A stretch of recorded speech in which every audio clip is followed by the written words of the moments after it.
বাড়িতে আসার আগে প্রত্যেক বছর আমার শ্বশুর ধানের যত কাজ আছে সব কিছু শেষ করে তারপরে আমি আসি, কারণ ধানের কাজে কিন্তু অনেক কি বলে ময়লার উড়াউড়ি এসব ময়লা থাকে আর কি, পাতলা ময়লা অনেক উড়ে, ময়লাগুলো অ্যালার্জি হয়, তাতে শরীর চুলকায়। আমার শাশুড়ি জীবিত থাকতেও এই কাজ করতেন, আমি আসার আগেই সব কমপ্লিট করে ফেলতেন।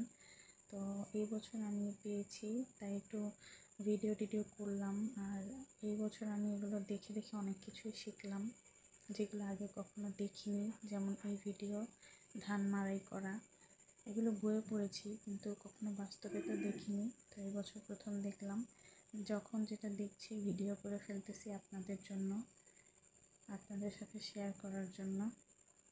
নতুন একটা অভিজ্ঞতা আমার।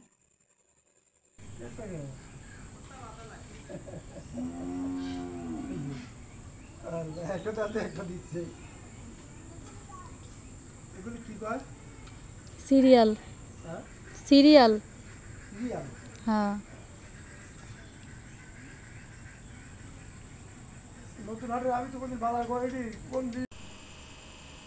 গ্রামে কারেন্ট খুবই ডিস্টার্ব করে।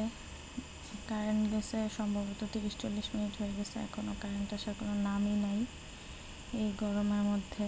অবশ্য চার্জার ফ্যান আছে দুই পাশে দুইটা, যার কারণে অত গরম লাগছে না। জানালা খুলে রেখেছি।